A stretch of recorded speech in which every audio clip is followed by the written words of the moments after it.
Hola, bienvenidos a las microclases del módulo 2 del Diplomado de Psicogerontología. En esta ocasión con la sesión número 3 de este módulo y nos acompaña el maestro Cuauhtémoc Sánchez. Hola, ¿cómo estás? Hola, ¿qué tal? Buena tarde. Bueno, vamos a empezar a platicar de algunos de los términos más importantes de esta sesión. Maestro, ¿nos podría usted decir si los conceptos bienestar subjetivo, satisfacción con la vida y calidad de vida pueden considerarse sinónimos o cuáles serían las características de cada uno? Bueno, en principio tendríamos que decir que el bienestar subjetivo y ¿cómo decirlo?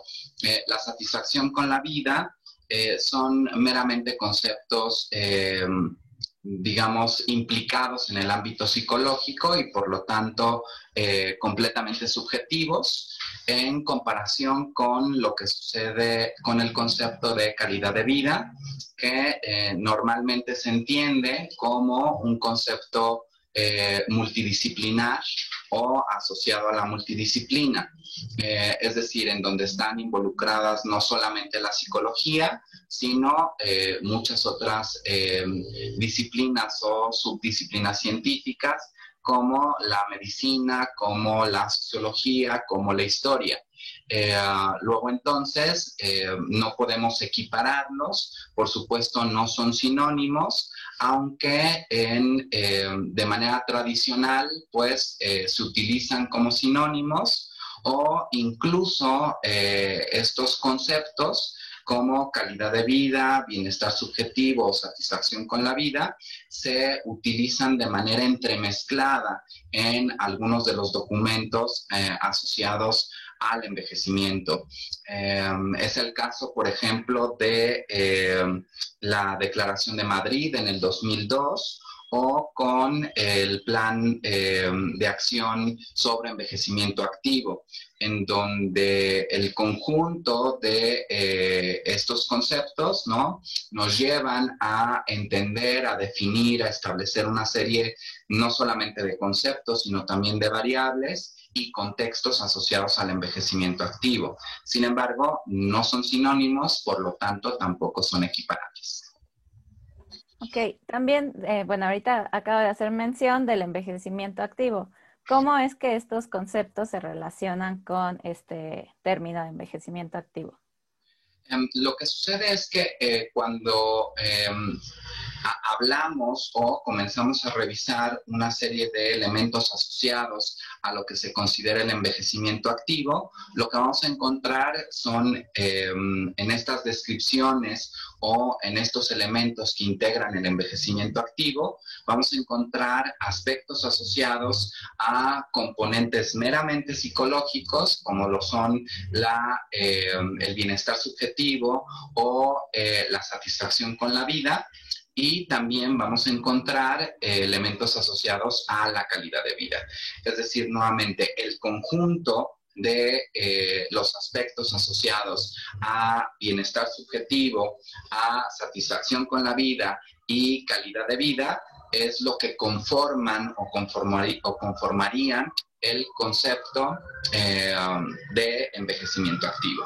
Entonces, el total de todos ellos, ¿sí?, dan como resultado una serie de elementos, de estrategias, de comportamientos asociados al envejecimiento activo. Ok. Y pasando a otro de los términos importantes alrededor de este tema, ¿a qué se refiere la paradoja del bienestar durante la vejez? Mira, tiene o puede tener muchas acepciones, ¿no? O dirigirse a diferentes aspectos asociados al envejecimiento.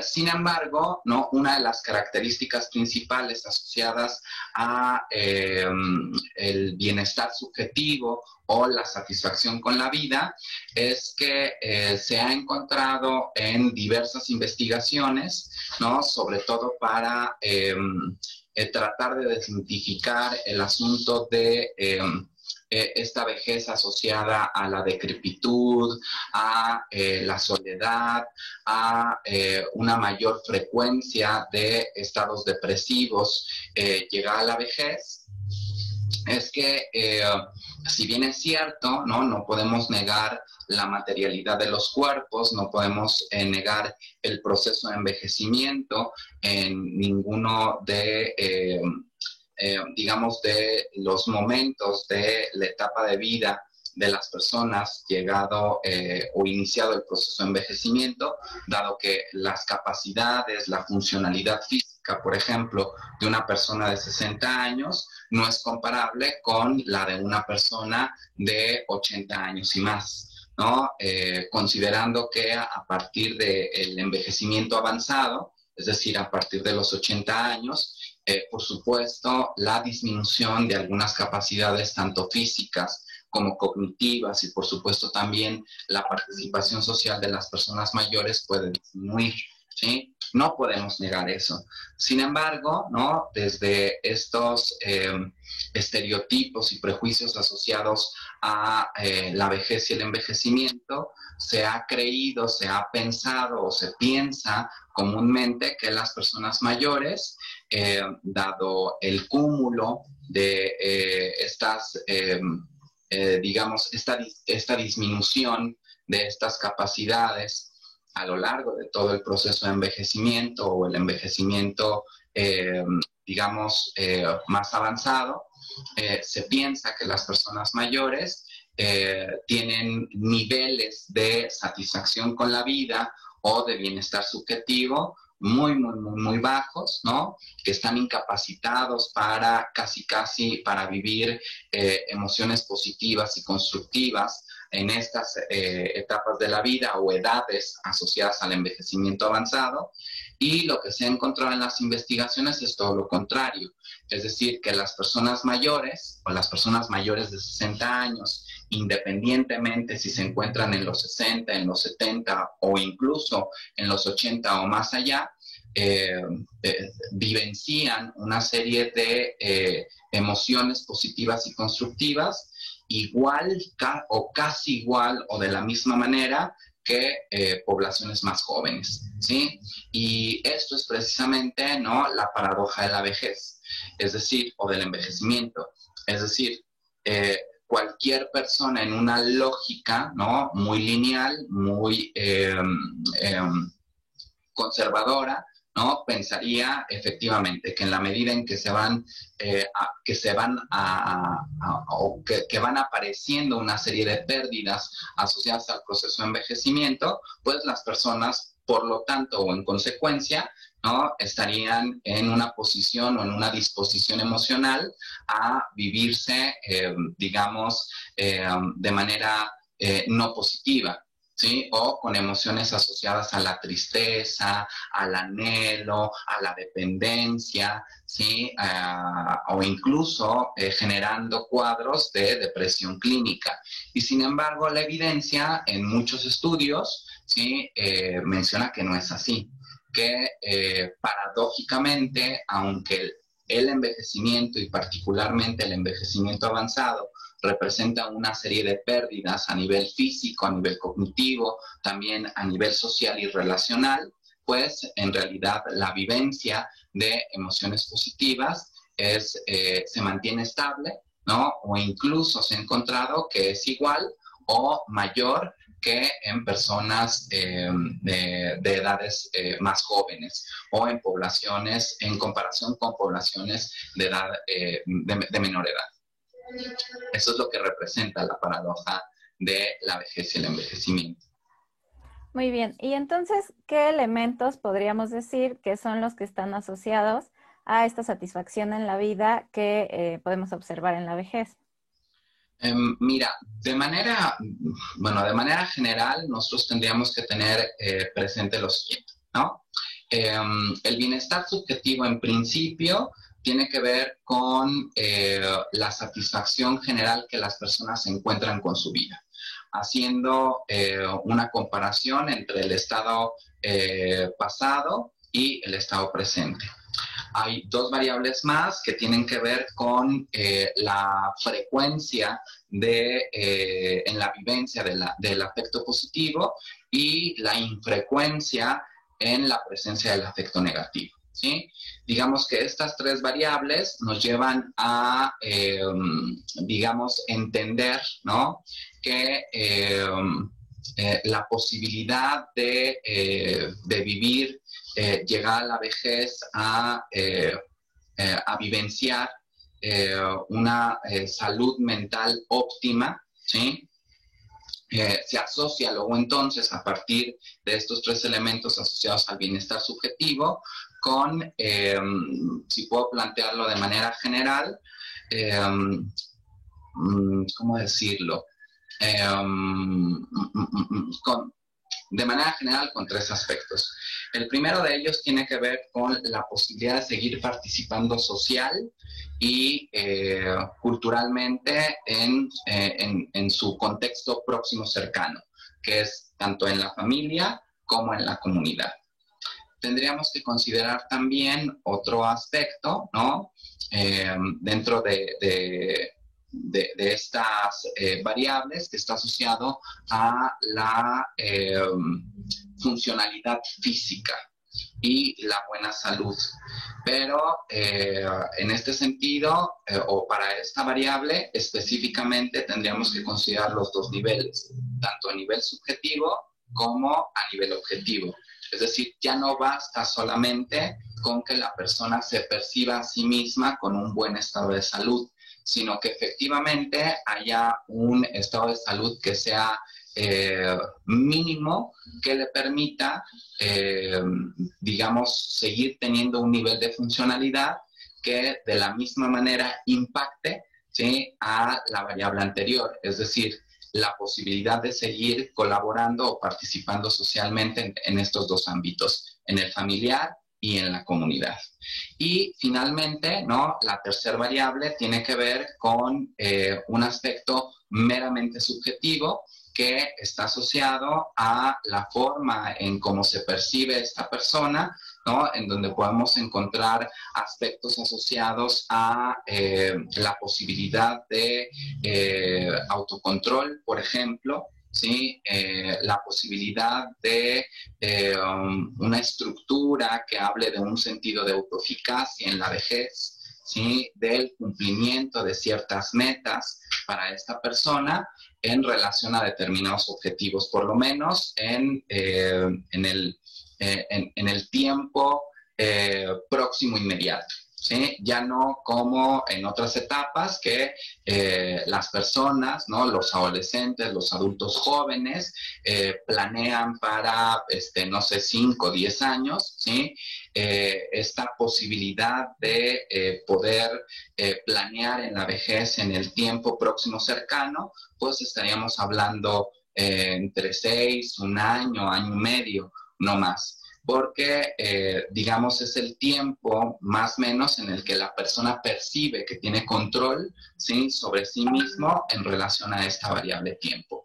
Luego, entonces, el conjunto de estos tres elementos es lo que nos permitiría hablar sobre las variables asociadas a la salud mental llegada a la vejez. Y hablando de salud mental, ¿qué es lo que podríamos entender o a qué hace referencia el término de salud mental positiva?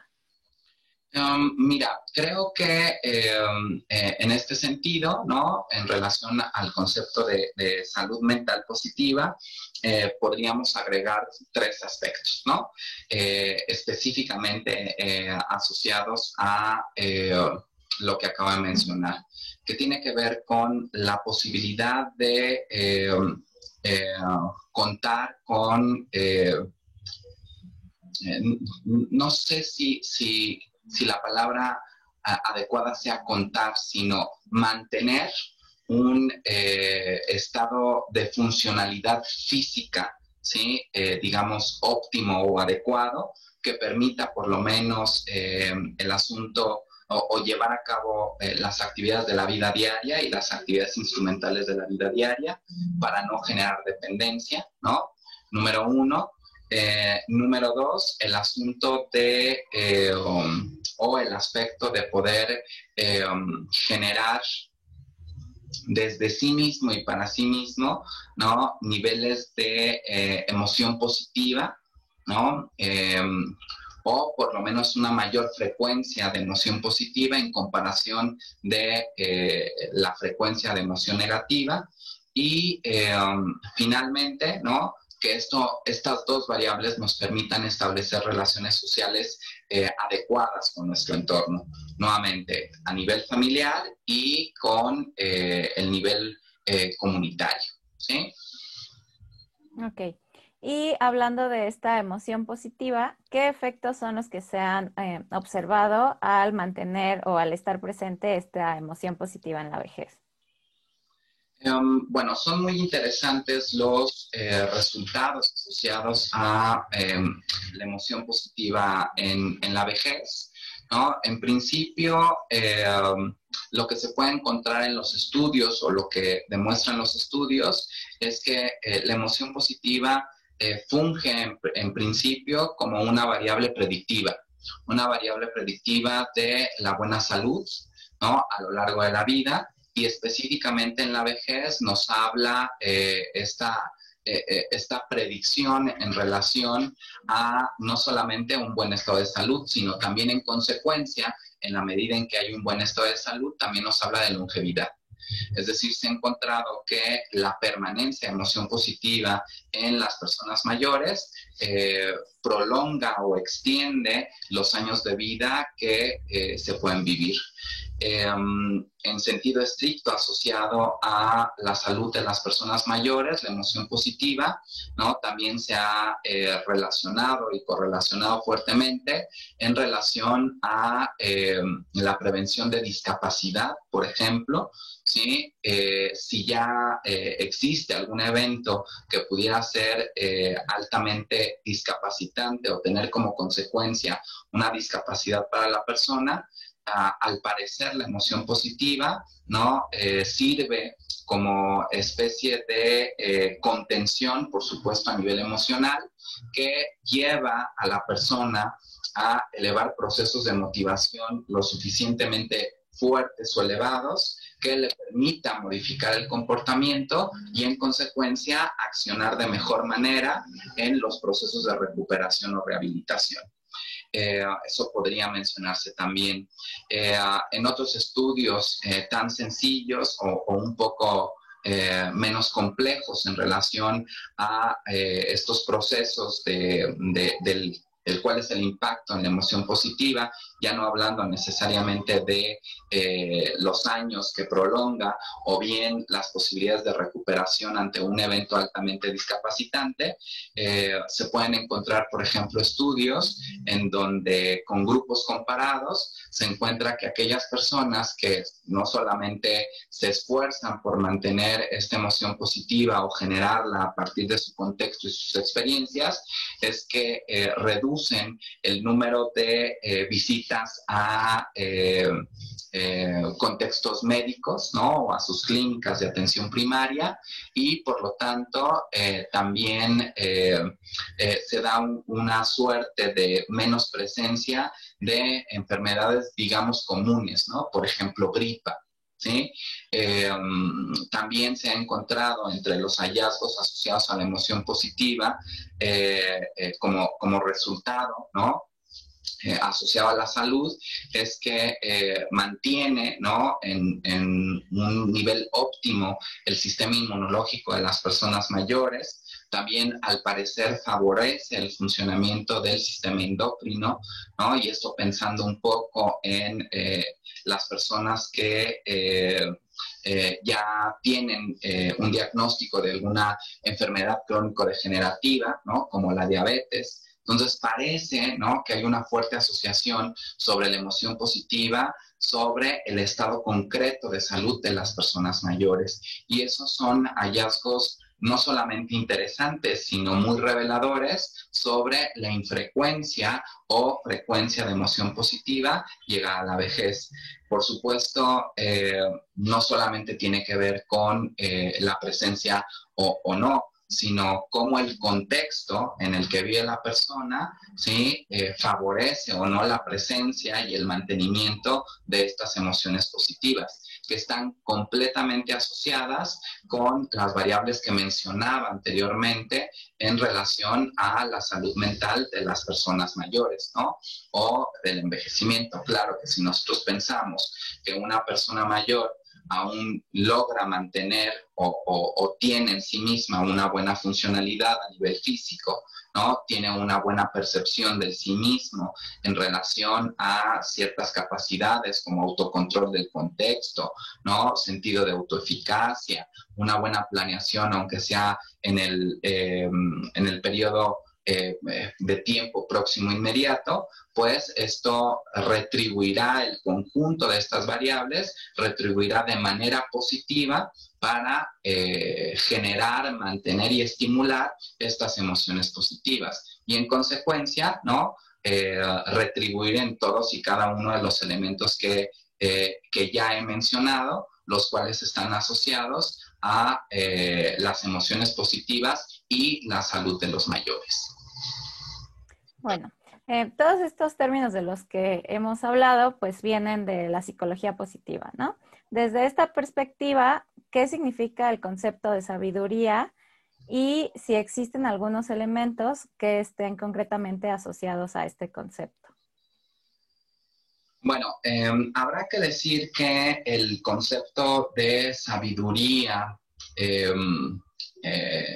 el concepto de sabiduría en el contexto de la vejez y el envejecimiento es un concepto que, si mal no recuerdo, no solamente plantea, sino comienza a trabajar Baltes con toda su propuesta del ciclo vital de vida y muy asociado a la psicología positiva en la vejez o a la psicogerontología positiva, que también así es como se le conoce.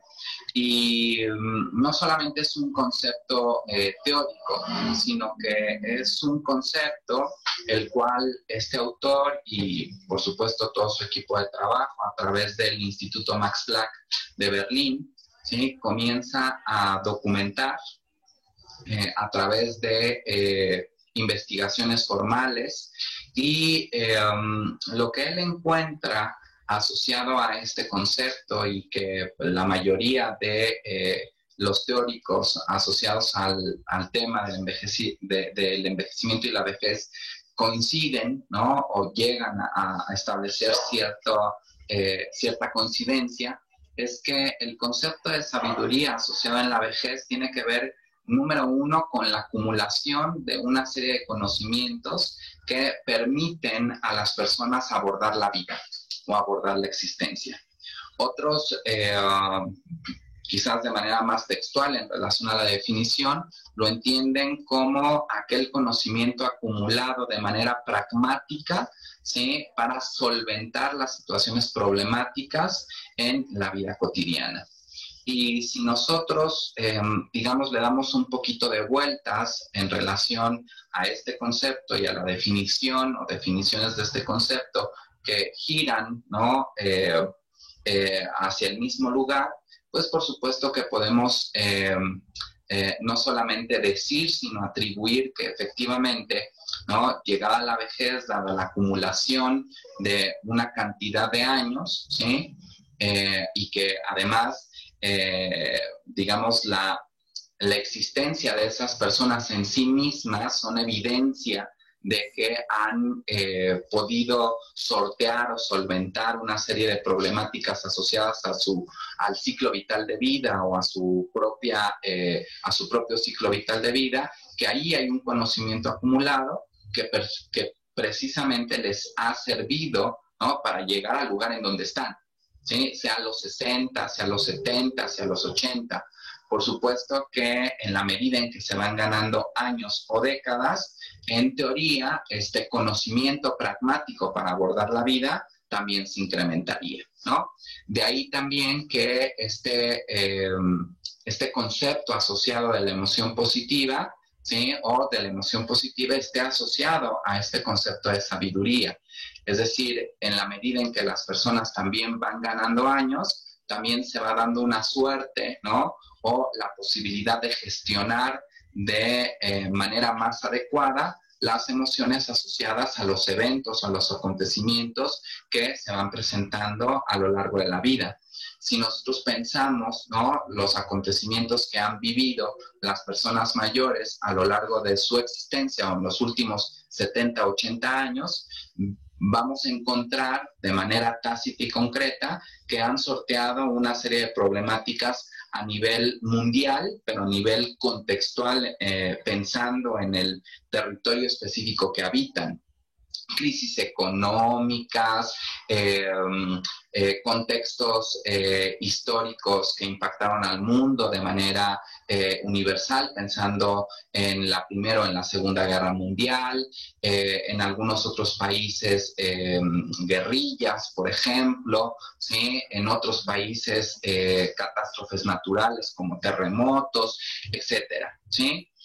A lo mejor otras problemáticas como dificultades financieras y que sin embargo, aún y con todos estos eventos o con todas estas crisis normativas y no normativas en la vida de las personas, pues han podido mantener su existencia, ¿sí?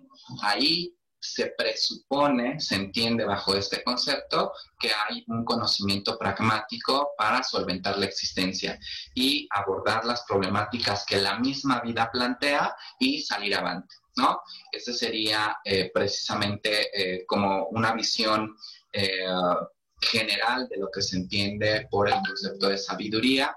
Llega a la vejez, sin embargo, entendamos que es un concepto principalmente enraizado en la teoría del ciclo vital de vida de Baltes, ¿no?, en la Escuela de Berlín, asociado fuertemente a la propuesta de la emoción positiva, y que algunos otros autores en el contexto de la vejez y el envejecimiento han recibido bien y que se han encargado también de documentar desde otras perspectivas, ¿sí?, o desde otros ámbitos de la psicología de manera más acotada, ¿no? Lo hace Shane, por ejemplo, ¿sí?, en sus estudios longitudinales sobre,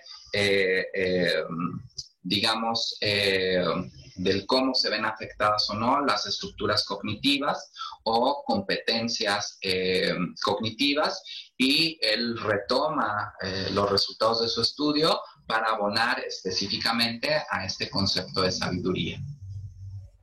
Muy bien. Y regresando a una línea más tradicional, como lo es la del positivismo lógico dentro de la psicología, ¿cuál sería el cuestionamiento que se hace a la psicología positiva? Y, bueno, siendo más específicos, a la psicología positiva de Seligman.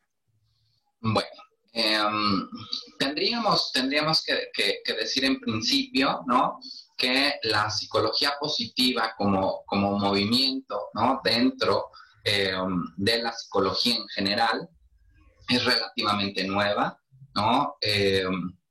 Uno de sus principales precursores, por supuesto, es Martin Seligman, y digamos que la psicología positiva como movimiento, como teoría, como perspectiva, ¿sí?, casi aparece al mismo tiempo que la psicología positiva o de la vejez o la psicogerontología positiva, ¿no? Entonces ahí tenemos una coincidencia interesante, ¿no?, en relación a la propuesta y el contenido conceptual. Sin embargo, ¿no?, como bien ya dijimos, ¿no?, este asunto del bienestar subjetivo, este asunto de la satisfacción con la vida, por considerarse o por pertenecer al área de la psicología fenomenológica y completamente subjetiva, ¿sí?, digamos que a lo largo de la historia y particularmente en contextos educativos de la psicología, en donde, digamos, reina el positivismo, ¿no?, en donde es necesario, imperioso, incluso, ¿cómo decirlo?, completamente eh, una forma de hacer psicología para ser considerada una ciencia, ¿no? Digamos que quita cierto grado de credibilidad o resta cierto grado de credibilidad al encontrarse bajo este modelo, ¿no? Del positivismo, en donde tiene que ser medible, observable y cuantificable, ¿no? Traducir estas variables, ¿sí? De manera operacional y que se traduzca en todos estos elementos, se convierte en una tarea, digamos, compleja, difícil, que no todas las personas o los investigadores están dispuestos a hacer. Entonces, una de las críticas, ¿sí? O de los señalamientos que hay a esta psicología positiva de Seligman, también a esta psicogerontología positiva, porque desde esta otra visión de hacer psicología científica, ¿no? O psicogerontología apegada a los lineamientos científicos del positivismo, digamos, no se ve muy bien, ¿no? Entonces, digamos que la tarea que algunos se han dado, o a la que algunos se han dado, es precisamente evaluar, ¿sí? Poner a prueba precisamente cómo estos conceptos, ¿no? Este asunto de la emoción positiva, este asunto de el bienestar subjetivo, este asunto de la satisfacción con la vida, ¿sí? Tiene cabida o no, ¿sí? Al traducirlo en variables que sean operacionables, que sean medibles, que sean cuantificables, etcétera, para ver si hay la suficiente consistencia interna entre la propuesta, ¿sí? El constructo, y luego decir, ah, sí, claro, ¿no? Es válido. De hecho, una de las personas quien hace esta crítica fuertemente, ¿no? Pero que no solamente se queda en la crítica, sino que además hace todo lo necesario para comprobar efectivamente la validez de estos conceptos y de esta teoría, ¿no? Es traducir estas variables, ¿sí? Operacionalizarlas, construir todo un modelo de investigación y finalmente encontrar evidencia que nos hable de que efectivamente lo que plantea la psicología positiva y la psicogerontología tiene validez dentro de la psicología, dentro de esta psicología, ¿no? Que está completamente marcada o enmarcada en el positivismo lógico, ¿sí? Es como la razón.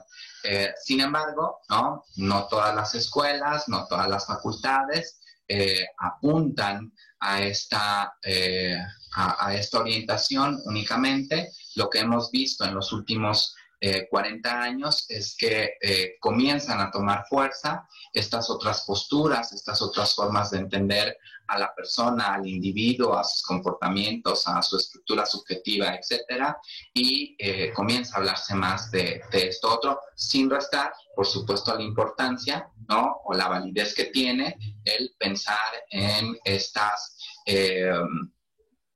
otras formas de hacer psicología a través de la investigación que pretende operacionalizar, que pretende medir, que pretende cuantificar y después generalizar. Ok. Bueno, una de las principales autoras, investigadoras que se ha dedicado como a esta parte, ¿no? De operacionalizar justamente esto de la psicología positiva es Fernández Ballesteros. Entonces, para ir cerrando con esta sesión, ¿cómo entendemos o qué significa el envejecimiento positivo para Fernández Ballesteros?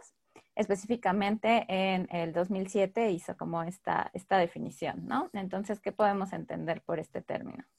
Bueno, nuevamente, retomando un poco, por supuesto, Fernández Ballesteros es una precursora a nivel mundial, en el mundo, sobre la investigación en el envejecimiento y la vejez.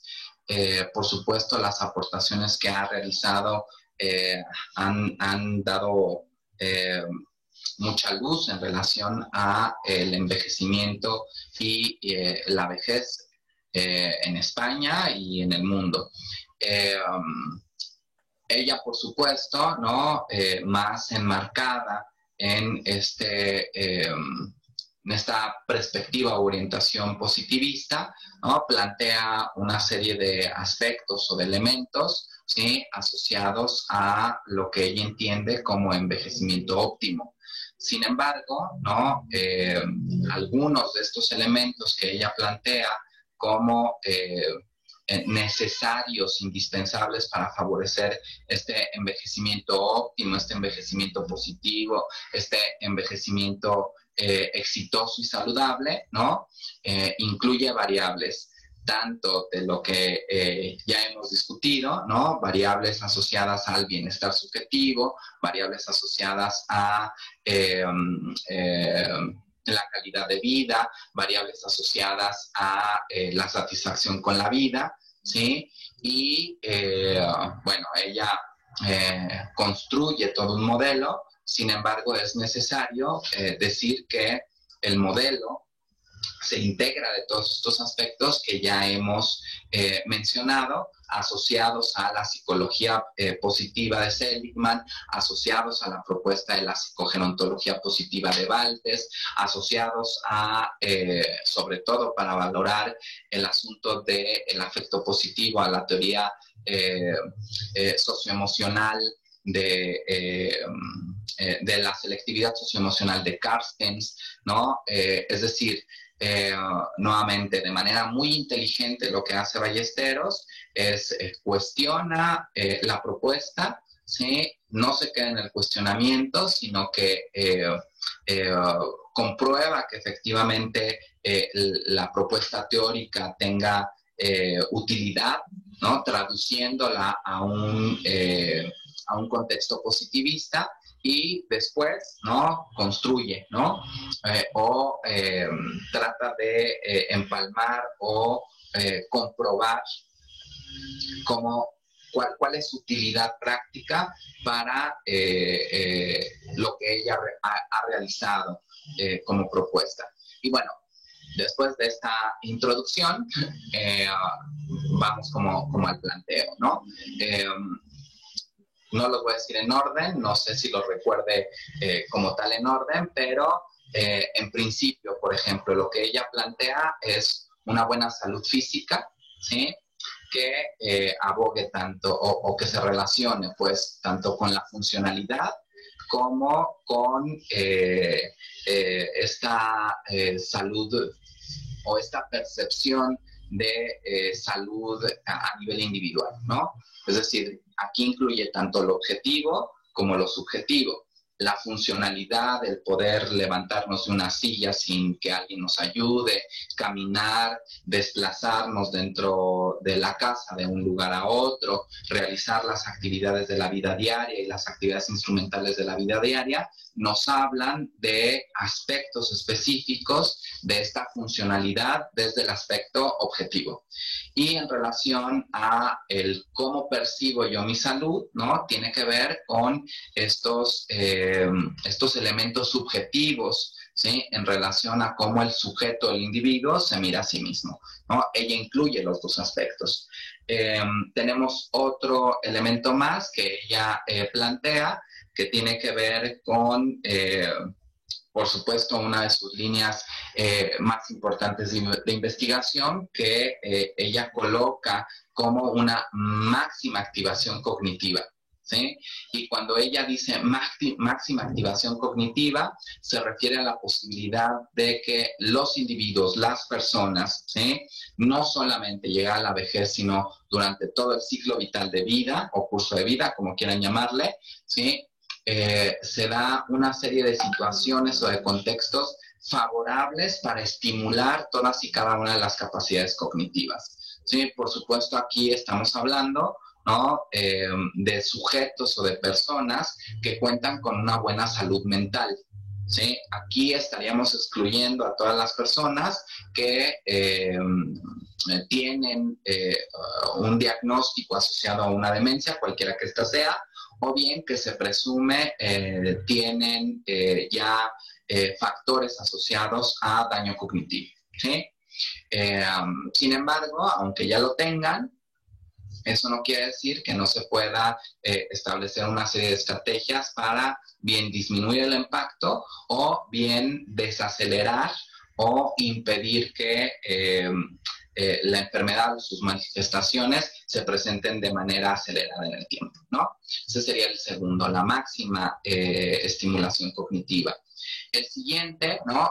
Que específicamente está asociado a aspectos completamente subjetivos como el bienestar subjetivo y la satisfacción con la vida, tiene que ver con la promoción del afecto positivo, ¿sí? Es decir, cómo a través de estos dos últimos, ¿no? Que acabamos de mencionar, se establece, ¿sí? O se genera, no como generación espontánea, sino como la posibilidad de que el contexto cuente y la misma persona cuente con una serie de herramientas, de habilidades y capacidades físicas, ¿sí? Que le permitan generar precisamente esta emoción positiva y mantenerla en el tiempo, ¿sí? Otro de los elementos asociados a esto, ¿no? En la medida en que hay buena funcionalidad, a nivel física, ¿no? De manera objetiva y subjetiva, en la medida en que las capacidades cognitivas, ¿sí? Están, digamos, al máximo, tal cual como ella lo plantea, luego entonces, en consecuencia, existe la posibilidad de que se genere nuevamente un sentido de autoeficacia, ¿sí? Y un sentido de autocontrol sobre mí mismo, ¿sí? Sobre el cuerpo y sobre el contexto en el que me encuentro, ¿sí? Y finalmente, ¿no? Un elemento más que ella atribuye a este tercer aspecto que está asociado meramente con lo subjetivo, ¿sí? Con este asunto de la calidad de vida y la satisfacción con la vida, tiene que ver con las estrategias de afrontamiento. Con todas y cada una de las estrategias de afrontamiento que utilizan las personas mayores, ¿sí? Que pueden ser desde estrategias de afrontamiento activas, ¿no? En donde la persona se implica ante la situación conflictiva, problemática, que favorece una crisis o no, o bien desde esas otras estrategias de afrontamiento en donde evade, en donde se retrae, en donde espera que la crisis avance y por sí misma encuentre alguna resolución, ¿sí? Ese sería el tercer elemento. Y el cuarto elemento, en donde, digamos, se cierra el ciclo, ¿no? De todo lo que hemos estado hablando en relación a la calidad de vida, en relación al bienestar subjetivo, a la satisfacción con la vida, el envejecimiento positivo, el envejecimiento activo y la emoción positiva, ¿sí? Tiene que ver con el aspecto social, ¿sí? Implicación social y participación social son sumamente importantes para Ballesteros, ¿sí? En el sentido de que, nuevamente, para poder entender que en las personas mayores existe una buena salud mental, necesitamos de estos tres elementos, ¿sí? Salud física, ¿sí? Bienestar subjetivo, ¿sí? Satisfacción con la vida y un buen funcionamiento cognitivo. Y finalmente, ¿no? El conjunto de estos dos aspectos es lo que nos permite contactar con nosotros, establecer relaciones con nosotros. Y si nosotros lo vemos desde una postura biopsicosocial, ¿no? Pues el conjunto de estos cuatro aspectos que plantea Ballesteros nos permite abordar estos elementos, ¿no? Yo agregaría, además de lo biopsicosocial, también lo cultural y lo histórico, porque el contexto cultural y el contexto histórico en el que las personas al día de hoy envejecen, por supuesto no es el mismo en el que las personas envejecieron hace 40, 50, 60 o más años. Y bueno, creo que con eso puedo terminar el asunto de los elementos, ¿no? Que Ballesteros contempla en relación a este envejecimiento óptimo, en el cual, ¿no? Es un sinónimo de lo que podría entenderse como envejecimiento activo, como envejecimiento exitoso o saludable, ¿sí? Bien, maestro, pues muchas gracias por esta microclase tan interesante. y pues nos vemos en la siguiente sesión. Muchas gracias, Karina. Gracias a todos.